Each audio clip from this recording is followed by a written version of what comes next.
Bordeaux-Bègles, Stade Toulousain, dernière cartouche pour deux formations condamnées à l'exploit dans la course aux phases finales. Girondins et Haut-Garonnais traversent une période très délicate et sont sur le point de dire adieu à leur objectif sur la scène nationale.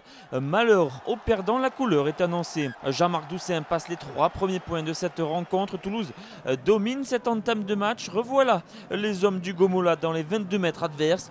Le jeu aura est privilégié par les Toulousains. Sébastien Bézi à la baguette tergiverse derrière Segro avant d'éjecter à destination de Maxime Médard. L'arrière peut compter sur Yohann Huget mais joue à merveille le surnombre pour s'effondrer dans l'embut. Dans un premier acte plutôt terne, Maxime Médard livre la seule véritable étincelle des 40 premières minutes. Doussain rate la transformation 8-0 pour les stadistes. Avant la réduction du score, Girondine Bordeaux-Bègles bute sur le rideau défensif adverse mais va obtenir la pénalité au sol. Et Yann Madigan règle la mire 8-3 pour les Toulousains. C'est d'ailleurs le score à la pause.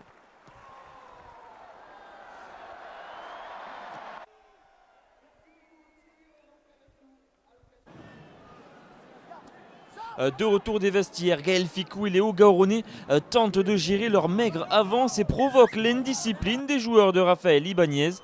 Du pain béni pour Jean-Marc Doussain qui capitalise. 11-3, Jacques Brunel s'agace sur le banc girondin. Rien ne réussit à l'UBB dans cette rencontre. Place alors au tournant du match. Baptiste Serin est entré en jeu à la place de Yann Madigan et vient dynamiter le visage de sa formation. Pénalité en faveur de l'UBB et le demi de mêlée s'en charge avec réussite. 11-9 pour Toulouse à l'heure de jeu. Bordeaux-Bègles passe même devant au score pour la première fois de la rencontre grâce à deux nouvelles pénalités de Baptiste Serin.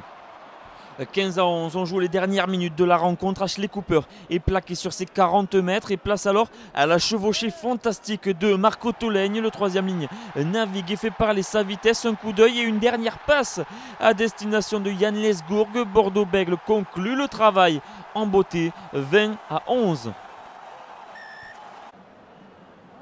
On revoit la percée de Marco Tolègne sur plus de 30 mètres. Le troisième ligne trouve son demi de mêlée. Yann Lesgourg qui assène le coup de grâce. Bordeaux-Bègles préserve sa lueur d'espoir. Toulouse est en revanche quasiment éliminé de la course aux phases finales.